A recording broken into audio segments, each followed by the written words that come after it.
8절에서 15절입니다. 먼저 내가 예수 그리스도로 말미암아 너희 모든 사람에 관하여 내 하나님께 감사함은 너희 믿음이 온 세상에 전파됨이로다. 내가 그의 아들의 복음 안에서 내 심령으로 섬기는 하나님이 나의 증인이 되시거니와 항상 내 기도에 쉬지 않고 너희를 말하며 어떻게 하든지 이제야 하나님의 뜻 안에서 너희에게로 나아갈 좋은 길 얻기를 원하노라. 내가 너희 보기를 간절히 원하는 것은 어떤 신령한 은사를 너희에게 나누어 주어 너희를 견고하게 하려 함이니 이는 곧 내가 너희 가운데서 너희와 나의 믿음으로 말미암아 피차 안위함을 얻으려 함이라. 형제들아, 내가 여러 번 너희에게 가고자 한 것을 너희가 모르기를 원하지 아니하노니 이는 너희 중에서도 다른 이방인 중에서와 같이 열매를 맺게 하려 함이로되 지금까지 길이 막혔도다. 헬라인이나 야만인이나 지혜 있는 자나 어리석은 자에게 다 내가 빚진 자라. 그러므로 나는 할 수 있는 대로 로마에 있는 너희에게도 복음 전하기를 원하노라. 아멘. 우리 옆에 사람 보고 인사하시겠습니다. 반갑습니다. 주님의 사랑을 사랑합니다. 인사하시겠습니다.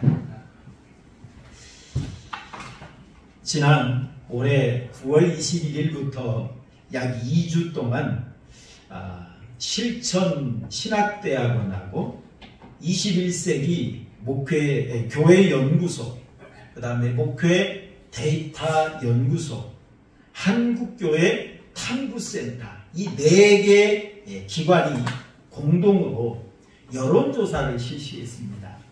여론조사 내용이 뭐냐면 한국교회 신자들의 신앙 욕구에 대한 조사였어요. 우리 기독교인들이 무엇을 가장 원하는가라고 하는 그런 질문이지요.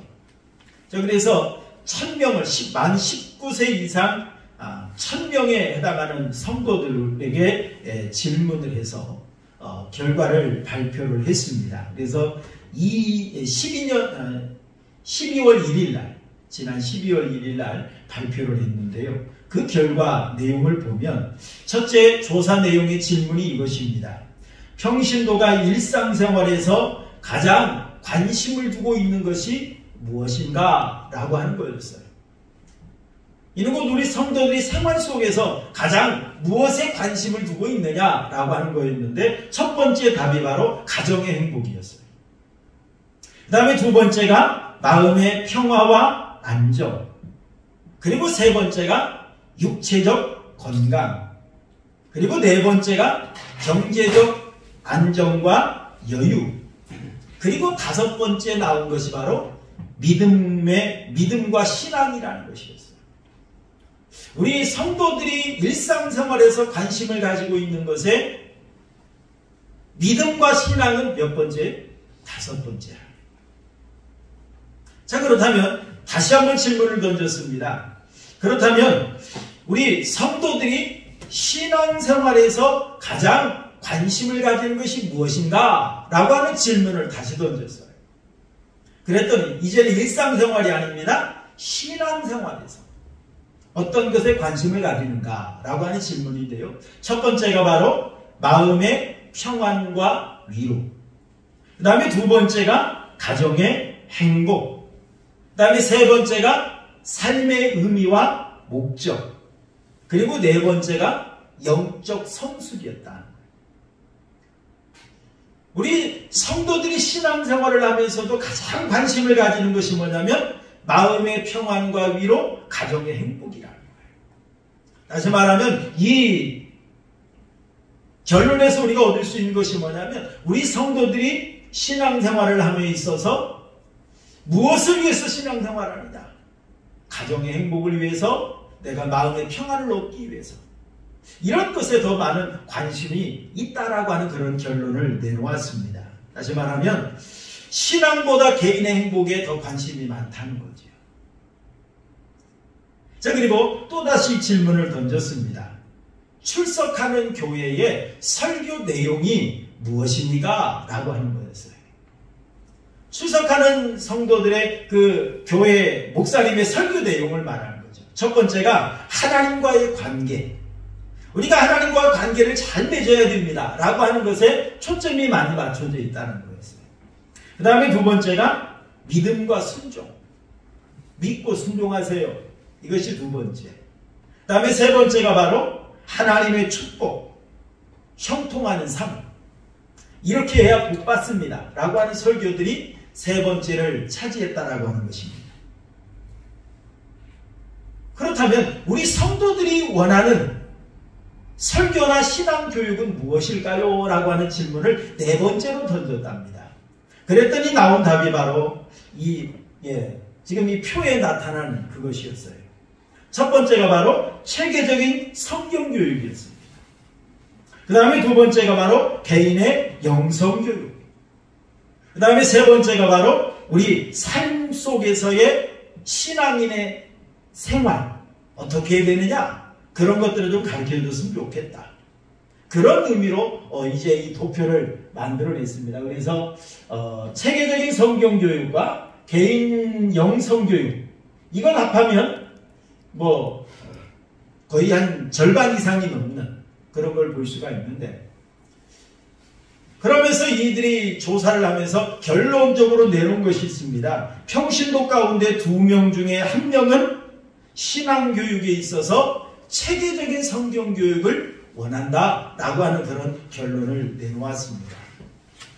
여러분, 이 결론의 의미는 뭐냐면 우리 한국교회가 복음으로 돌아가야 된다라고 하는 거였어요.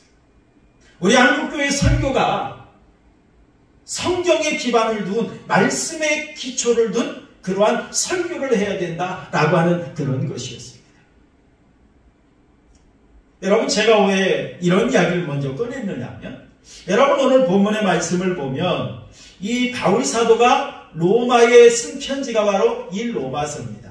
우리 지난주 지도를 한번 보여드렸죠. 한번 보면 여기가 바로 고린도입니다. 이 고린도, 여기가 이제 로마고요. 사실 이 바울 사도가 3차 전도 여행을 하면서 이 고린도에 있다가 다시 예루살렘으로 돌아갈 때 고린도에서 쓴 편지가 바로 이 로마서입니다.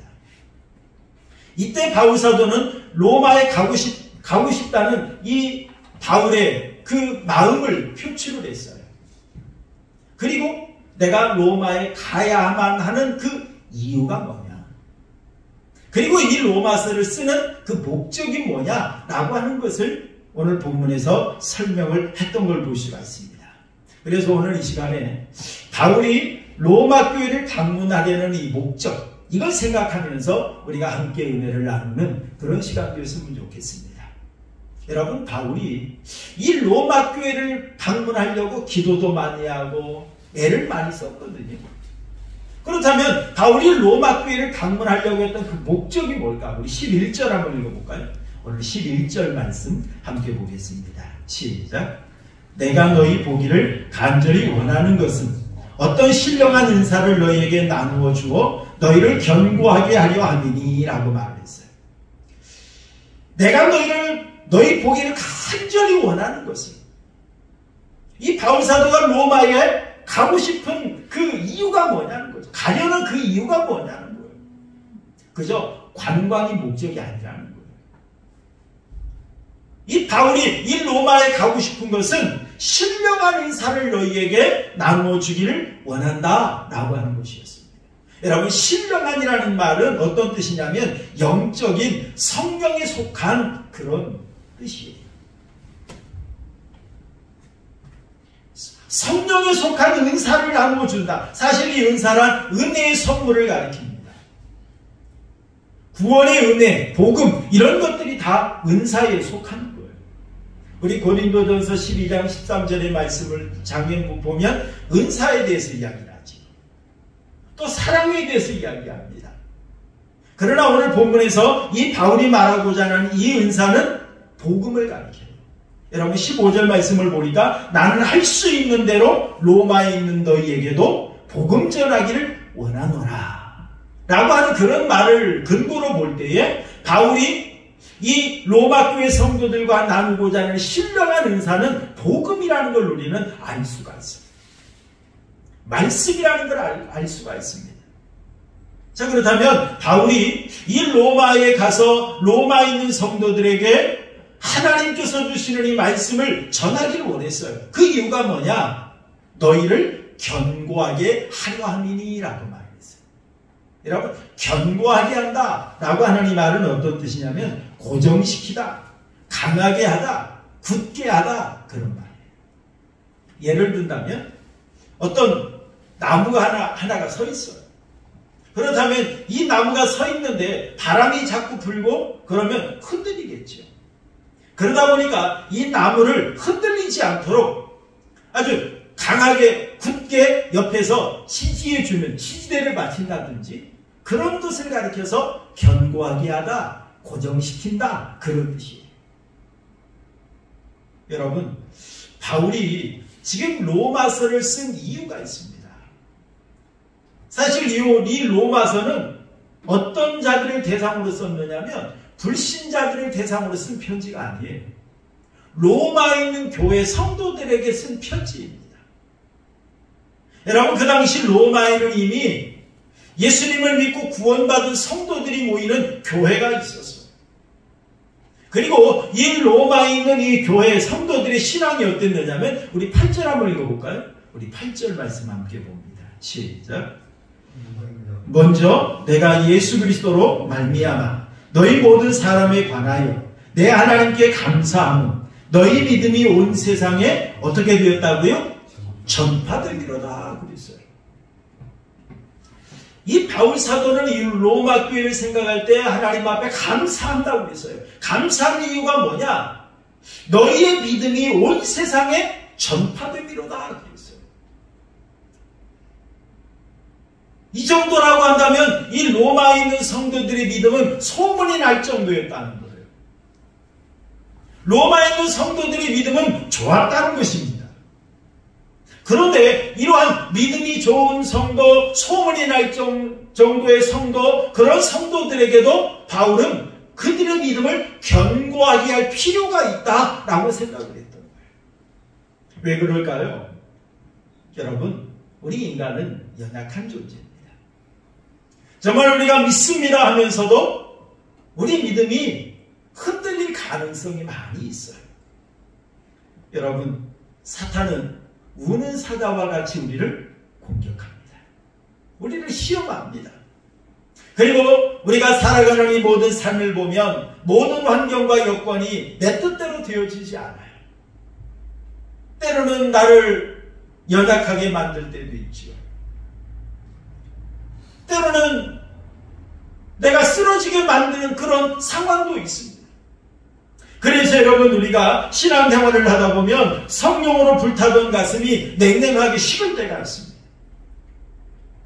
정말 처음에는 은혜 받아서 뜨겁게 하나님을 예배하고 찬양하던 그런 사람이 나중에는 그 가슴이 식어져서 그저 그냥 타성에 젖어서 예배합니다. 정말 은혜에 감사해서 충성하던 성도가 이제는 어찌 보면 습관에 따라서 마지못해 억지로 하는 그런 경우도 있습니다. 날마다 예배 시간에 우리 한국교회는 설교의 비중이 많은 그런 예배잖아요. 말씀을 듣는데 이 말씀이 들리지가 않아요. 말씀을 듣는데 이 말씀이 느껴지지가 않아요. 그래서 여러분, 우리 성도들의 그 가슴이 불덩이가 되어야 되는데 숯덩이가 되어 있을 때가 많이 있습니다. 여러분, 이런 성도들에게 하나님의 사랑을 체험하도록 복음을 전해야 된다는 거예요. 이런 성도들에게 하나님의 은혜를 맛볼 수 있도록 복음을 전해줘야 된다는 것입니다.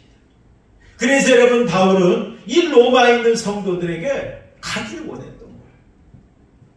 정말 하나님께서 자기에게 주셨던 이 복음의 은혜를 그들에게 전함으로 그들을 복음의 능력을 체험할 수 있도록 하기를 원하는 마음으로 내가 너에게 가기를 원한다 라고 표현했던 걸 볼 수 있습니다. 여러분, 16절도 한번 읽어볼까요? 16절 함께 보겠습니다. 오늘 16절 함께 봅니다. 시작. 내가 복음을 부끄러워하지 아니하노니 이 복음은 모든 믿는 자에게 능력이 됩니다. 먼저는 유대인에게요, 그리고 헬라인에게로다 라고 말을 했어요. 바울은 복음은 모든 믿는 자들에게 능력이 된다 이렇게 말을 했어요. 여러분, 이렇게 바울이 고백하게 된 이유가 있습니다. 바울 자기 자신부터가 이 복음의 능력을 통해서 변화되었던 사람이거든요. 복음의 능력을 경험하고 체험했던 사람이거든요. 그래서 이 바울은 이 복음을 로마서 16장 25절 말씀을 보니까 나의 복음이다 이렇게 고백했어요. 나의 복음이다. 그래서 이 복음은 지식으로만 받았던 복음이 아니에요. 이 복음은 머리로만 받았던 복음이 아니에요. 이 바울이 받았던 이 복음은 자기가 삶을 통해서 체험했던 복음이에요. 자기가 가슴으로 만났던 복음이에요. 그래서 이 복음은 곧 능력이다. 바울은 이렇게 고백했던 걸 볼 수가 있습니다. 사실 여러분, 우리가 복음을 전할 때 남의 이야기 하듯이 하면 그 복음에는 힘이 없어요. 능력이 없습니다. 그래서 여러분, 예수님도 제자들을 훈련시키실 때 이런 일이 있었습니다. 예수님께서 제자들과 함께 가이사랴 빌립보 지역을 걸어가고 계셨어요. 이 가이사랴 빌립보를 그 길을 걷다가 예수님께서 제자들에게 묻습니다. 얘들아, 사람들이 나를 누구라고 하더냐? 라고 묻습니다. 그러자 제자들이 대답합니다. 세례요한이라고도 하고 더러는 엘리야라고도 하고 어떤 이는 선지자 중에 하나라고 말하더이다 라고 대답을 했어요. 이는 곧 다른 사람들이 말하는 이야기를 듣고 전해준 거예요. 예수님께 전해준 거예요. 예수님께 말한 거예요. 그때 예수님께서 다시 한번 그들에게 묻습니다. 그렇다면 너희는 나를 누구라고 하느냐? 너희는 나를 누구라고 하느냐? 라고 예수님께서 다시 한번 물으셨습니다. 그때 베드로가 유명한 대답을 하지요. 주는 그리스도시요 살아계신 하나님의 아들이시니이다 라고 고백을 합니다. 여러분, 이처럼 정말 남에게 복음을 전하려면 남에게 들었던 이야기 전해서는 안 된다는 거예요. 거기에는 힘이 없어요. 거기에는 능력이 없어요. 내가 복음을 전하려면 내가 만났던 예수님, 내가 체험했던 하나님의 은혜, 이걸 전할 때 힘이 있고 능력이 있는 거예요. 거기에 능력이 있는 것입니다. 여러분, 지식만 전달해서는 안 됩니다. 정말로 우리가 가슴에서 만났던 예수님을 전할 때 거기에 역사가 일어나는 거예요. 여러분, 노래 한 곡을 들어도 여러분, 노래 한 곡이 보통 3분에서 뭐 길어야 5분이에요. 근데 어떤 분들은요, 노래 한 곡 듣고 눈물을 흘리는 분들이 있어요. 여러분, 그 노래하는 자가 자기 어떤 감정을 담아서 자기 삶을 담아서 진실하게 노래하니까 이 노래 한 곡으로도 사람의 마음을 움직인다니까요. 사람의 삶을 움직입니다. 그런데 여러분, 우리가 복음을 전하는데도 어때요? 지식만 전달을 하면 거기에는 역사가 일어나지 않습니다. 거기에 능력이 나타나지 않습니다. 여러분, 증인의 특징이 있죠. 증인은 내가 본 것, 내가 경험했던 것, 내가 체험했던 것, 이걸 말하는 자가 증인이에요.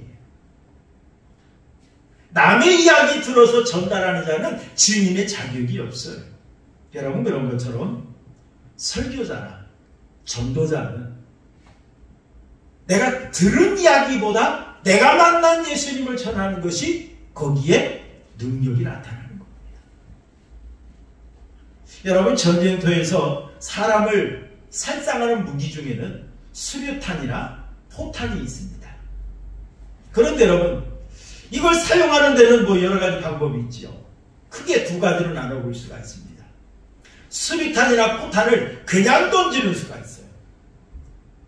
피를 빼지 않고, 쉽게 말하면 화약에 불을 붙이지 않고 그냥 던질 수도 있죠. 그러면 어떻습니까? 여러분, 수류탄 주먹만 하죠. 무겁습니다. 쇳덩어리입니다. 이걸 한번 맞아보세요. 얼마나 아프겠습니까? 여러분, 쇳덩어리 맞아보세요. 정통으로 맞으면 피납니다. 자, 더 정통으로 맞으면 사람이 죽기도 합니다. 여러분, 포탄, 큰 포탄 같은 경우는 어떻습니까? 혼자 못 들잖아요. 그래서 대포에 끼어서 거기에 이제 발사를 하는데요. 사실 여러분, 쇳덩이로, 망치로 그냥 우리가 한 대 맞아도 피 돌잖아요. 쇳덩이로 맞아도 정통으로 맞으면 죽을 수 있습니다. 그런데 여러분, 그래봐야 한두 사람이에요. 그런데 더 능력 있게 사용하는 방법이 있습니다. 그게 뭐냐? 화약에 불을 붙여서 사용한다는 거죠. 수류탄에 피를 빼서 던지면 수십 명도 살상시킬 수가 있습니다. 여러분, 거대한 대포에 불을 붙여서 쏘면 몇백 명도 살상시킬 수가 있습니다. 여러분, 그런 것처럼 복음에 불을 붙여 사용하면 놀라운 역사가 일어난다는 거예요. 여러분, 예레미야 선지자는 눈물의 선지자라고 우리가 이야기를 합니다. 정말 예레미야 선지자가 눈물의 선지자로 하나님의 복음을 전했던 자인데요. 그 예레미야가 자기의 마음을 이렇게 표현했어요. 우리 한번 읽어볼까요? 예레미야서 23장 29절 함께 보겠습니다. 예레미야서 23장 29절 시작. 여호와의 말씀이니라. 내 말이 무엇 같지 아니하냐? 불 같지 아니하냐? 바위를 쳐서 부스러뜨리는 무엇 같지 아니하냐? 방망이 같지 아니하냐? 정말 이 예레미야 선지자는 하나님의 말씀을 선포하는데 이스라엘 백성들이 들어주지 않아요. 그 말씀을 받지 않아요. 그러다 보니까 이 예레미야의 마음은 너무너무 애타고 간절했어요. 그래서 눈물을 흘리면서 그들에게 호소하듯이 말씀을 전했어요. 그러다 보니까 자기 가슴이 불같이 타올라요. 자기 가슴이 불같이 타올라요. 그래서 예레미야 선지자는 내 말이 불같지 아니하냐? 그리고 내 말이 바위를 쳐서 부스러뜨리는 방망이 같지 아니하냐? 이렇게 말했던 걸 볼 수가 있습니다. 여러분, 하나님의 말씀을 전하는데 머리로만, 지식으로만 전달해서는 여기에 역사가 일어나지 않는다는 거예요. 사람이 변하지 않는다는 거예요. 그래서 이 바울사도는 정말로 이 불같은 마음으로 정말로 내가 만났던 예수님을 진실하게 전함으로 인하여서 로마교회 성도들의 믿음을 견고하게 세워주길 원하는 마음으로 내가 로마에 가기를 원한다 라고 고백을 했습니다. 사랑하는 성도 여러분, 여러분들의 이 시간 저도 좀 부탁을 드리고 싶습니다. 여러분, 매 기도 시간마다 아마 저를 위해서 기도해 주시는 줄로 믿습니다. 여러분, 기도해 주실 때마다 여러분 저를 위해서 기도해 주세요. 정말로 제가 전하는 이 복음이, 이 설교가 지식만 전달하는 것이 아니라 정말 예레미야와 같이 불같은 마음으로, 방망이 같은 그런 능력으로 하나님의 말씀을 전할 수 있도록, 그리고 그 말씀을 통해 많은 영혼들이 주님을 만날 수 있도록 여러분 기도해 주시길 부탁드립니다. 여러분, 저도 새벽마다 제일 먼저 드리는 기도가 그거예요. 하나님, 저를 긍휼히 여겨주시고 저를 사용해달라고. 하나님의 능력의 손으로 사용해 주셔야 역사가 일어나요. 아무리 제 생각에는 이거 최고의 말씀이야, 내가 최고로 잘 준비한 말씀이야 라고 아무리 제가 생각을 해도 하나님이 사용해 주지 않으면, 하나님이 역사하지 아니하면 아무런 능력이 나타나지 않습니다. 여러분, 그리고 여러분들도 말씀을 듣기 위해서 여러분 기도로 준비해 주시길 바랍니다. 여러분, 하나님, 내가 설교를 들을 때 지식으로만 받는 것이 아니라 정말 그 말씀의 능력을 체험하게 해달라. 정말 하나님의 말씀을 받을 때에 내가 머리로만 받는 것이 아니라 정말로 가슴으로 받아서 그 말씀 속에 하나님을 만나게 해달라고 여러분 사모하는 가운데 기도로 준비하시길 바랍니다.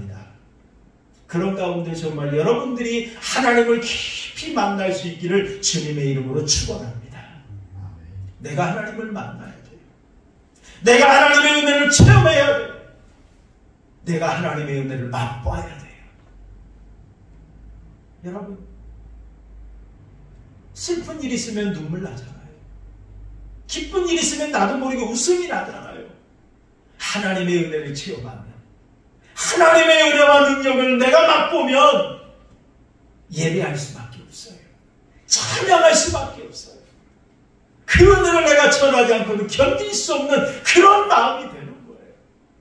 사랑하는 우리 하원교회 성도 여러분, 정말 여러분들이 말씀을 통해 주님을 만나고 하나님의 은혜와 능력을 체험하고 맛보는 가운데 능력의 믿음의 사람으로 굳게 서기를 주님의 이름으로 축원합니다.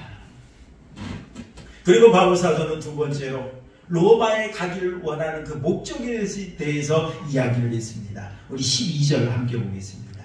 12절 시작. 이는 곧 내가 너희가 가운데서와 너희와 나의 믿음으로 말미암아 피차 안위함을 얻으려 함이라 라고 말했어요. 나의 믿음으로 말미암아 피차 안위함을 얻으려 함이라. 이 안위함이라고 하는 이 말은 함께 격려하다, 위로하다 그런 말이에요. 자, 그런데 위로하고 격려하는데 바울이 일방적으로 격려를 주는 것이 아니라 복음을 전하는 바울도 위로와 격려를 얻을 뿐만 아니라 말씀을 듣는 성도들도 격려를 얻고 위로를 얻는다 그런 말이에요. 함께 격려, 위로를 얻는다 그런 말이에요. 예를 든다면 바울 사도가 성도들에게 복음을 전합니다. 그때 이 성도들이 복음을 듣고 하나님의 은혜와 사랑을 알아요. 하나님의 은혜의 사랑을 깨닫습니다. 그리고 체험합니다. 그때 얼마나 위로가 되겠습니까? 힘이 됩니다. 그런데 이때 바울 사도도 복음을 전하는데 성도들이 그 말씀을 아멘 하면서 받습니다. 정말로 그 말씀으로 은혜를 받아요. 주님을 만나요. 그러면 그때 바울이 복음을 전하는 바울 자신도 힘이 난다는 거예요. 위로가 된다는 거예요. 그것을 말하는 겁니다. 여러분, 우리 사람은 연약하잖아요. 정말 우리가 불같은 뜨거움이 있을 때가 있지만 나도 모르게 힘이 빠질 때가 있어요. 여러분, 종교개혁자 마틴 루터도 여러분 그런 경우가 있었답니다. 왜냐하면 사람인지라. 이 마틴 루터가 이 감정의 굴곡이 많았던 사람 중에 한 사람이었답니다. 그런데 이 마틴 루터가 하루는 시무룩하고 있었대요. 그랬더니 그의 지혜로운 아내가 그에게 힘을 주기 위한 궁리를 하나 했답니다. 그러다가 어떻게 행동을 했느냐면 장례식 때 입던 검은 옷, 그 다음에 검은 천을 얼굴에 가리고 남편 앞에 나타났답니다. 그랬더니 이 루터가 깜짝 놀라서 쳐다보더래요. 그때 이 아내는 루터에게 하나님이 죽었습니다 그러더랍니다. 루터가 깜짝 놀라서 아니 하나님이 죽었다니 그게 무슨 말이요? 그랬더니 아내가 하는 말이 여보, 당신 며칠 동안 시무룩하고 있는 거 보니까 하나님이 죽은 줄 알았어요. 하나님이 죽은 줄 알았어요. 그 말에 루터가 충격을 받았답니다. 정말 하나님은 전지전능하시고 하나님은 살아계시고 하나님은 나를 눈동자같이 보호하시고 지키시는 그런 하나님이라는 걸 우리가 믿습니다 하면서도 삶 속에서는 그걸 느끼지 못할 때가 있죠. 그 은혜를 누리지 못할 때가 있어요. 나도 모르게 힘이 빠지고 그저 지금 내 눈앞에 일어난 자그마한 일 하나를 생각하면 마음에 상처가 되고 힘이 빠질 때가 있어요.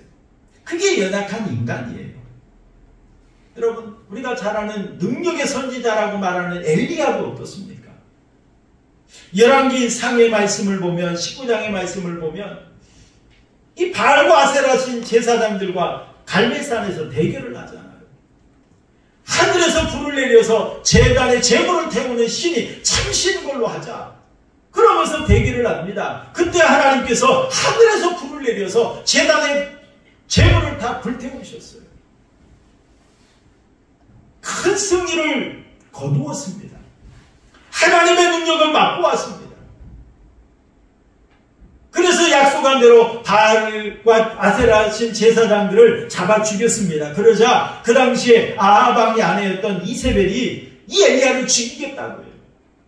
그러자 엘리야는 어떻습니까? 그렇게 큰 능력을 맛보았습니다. 그렇게 큰 승리를 경험했습니다. 그럼에도 불구하고 한 여자가 죽이겠다고 하니까 그것이 두려웠어요. 무서웠어요. 그래서 어떻습니까? 도망을 칩니다. 도망을 칩니다. 남방으로 부엘세바로 내려가요. 거기서도 한 길쯤 광야로 들어갑니다. 그러면서 로뎀나무와 아래 앉아서 하나님 죽기를 원합니다. 이게 엘리야예요.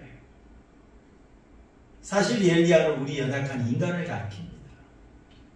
사실 우리가 능력 있는 것 같지만, 힘 있는 것 같지만 어때요? 연약해요.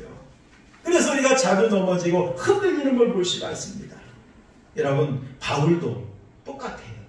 우리 고린도 후서 1장 8절 9절 한번 읽어볼까요? 고린도 후서 1장 8절 9절 시작. 형제들아, 우리가 아시아에서 당한 환난을 너희가 모르기를 원하지 아니하노니 힘에 겹도록 심한 고난을 당하여 살 소망까지 끊어지고 우리는 우리 자신이 무엇을 받은 줄 알았으니 사형 선고를 받은 줄 알았습니다. 얼마나 힘이 겨웠으면, 얼마나 고통스러웠으면 살 소망이 끊어졌다. 그리고 사형 선고받은 줄 알았겠다. 참 이렇게 말을 하겠습니까? 여러분, 이 절망의 극치에 달했다는 거죠. 절망의 극치에 달했다. 여러분, 바울 같은 사람도, 엘리야 같은 사람도 이렇게 연약해질 때가 있어요. 그러므로 우리 모든 성도에게는 위로가 필요합니다. 우리 모든 성도에게는 격려가 필요합니다. 여러분, 우리가 때로는 다른 사람의 말 한마디에 위로를 얻고 힘을 얻을 때가 있어요. 그저 말 한마디는 아니어도 그저 그냥 어떤 사람이 나를 가리켜서 그냥 엄지손을 하나 지켜 세워주고 그저 그냥 한번 웃어주어도 힘이 날 때가 있어요. 그런데 여러분, 특히 우리 성도들은 하나님의 말씀을 통해서 위로를 얻을 때, 정말 하나님의 말씀을 통해서 주님을 만나게 될 때, 주님의 사랑을 느끼게 될 때, 이때가 가장 힘이 나는 때인 줄 믿으시길 바랍니다. 이게 가장 중요한 거예요. 전지전능하신 하나님이 나를 사랑하신대요. 하나님이 나와 함께 하신대요. 하나님이 내 편이 되신대요. 얼마나 힘이 되겠습니까? 그래서 바울사도는 이 로마에 있는 성도들에게 내가 가서 복음으로 당신들을 위로하길 원합니다. 나도 함께 위로하길 원합니다. 그랬던 걸 볼 수가 있어요. 사랑하는 성도 여러분, 여러분 날마다 하나님의 말씀을 들을 때마다, 하나님의 복음을 들을 때마다 하나님의 주신 위로를 경험하는 우리 성도님들이 되시기를 주님의 이름으로 축원합니다. 그 다음에 세 번째로 간략하게 말씀을 드리면 13절 말씀 한번 읽어볼까요? 13절 함께 봅니다. 시작. 형제들아, 내가 여러 번 너희에게 가고자 하는 것을 너희가 모르기를 원하지 아니하노니 이는 너희 중에서도 다른 이방인 중에서와 같이 열매를 맺게 하려 함이로되 지금까지 길이 막혔도다 라고 말을 했어요. 지금까지 길이 막혔는데 내가 지금도 가기를 원한다는 거예요. 그 목적이 뭐냐? 너희로 하여금 열매를 맺게 하기 위해서. 열매. 그렇다면 여러분, 이 열매란 뭘까요? 첫째는 이방인에게 복음 전하는 거예요. 가장 가깝게는 로마 교회 성도들의 믿음을 견고하게 세워주고 위로를 얻게 하는 거죠. 그뿐만이 아니죠. 이 로마에 있는 성도들 자체가 이방인들이 많아요. 그래서 이방인들에게 복음을 전하기를 원하는 거예요. 그리고 더 넓은 의미로 보면 성도들이 영적으로 굳게 서서 성숙하는 그것을 가리키는 그런 의미입니다. 여러분, 우리 성도들의 신앙의 성숙함은 생각하는 것, 말하는 것, 행동하는 것, 이걸로 드러나야 됩니다. 이게 열매예요. 이게 열매예요. 그래서 우리 교회 들어오다 보면 프랜카드에 이런 글이 써 있죠. 사람에게는 진심으로, 하나님께는 전심으로. 여러분, 이게 우리 성도들의 삶의 가장 중요한 모토가 되어야 됩니다. 내가 정말 하나님을 사랑합니까? 하나님께 내가 전심을 다해야 돼요. 그리고 내가 정말 하나님을 사랑하는 만큼, 하나님의 은혜 받은 만큼 모든 사람에게도 진실해야 돼요. 진심으로. 그리할 때 여러분, 하나님과의 관계, 사람과의 관계, 이 모든 것이 원활하게 잘 맺어갈 수가 있어요. 사랑하는 우리 하은교회 성도 여러분, 여러분들은 얼마나 하나님의 은혜와 사랑을 알고 있습니까?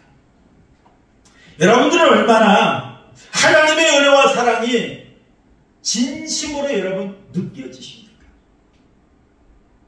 얼마나 하나님의 은혜와 사랑에 여러분 감격하고 있습니까?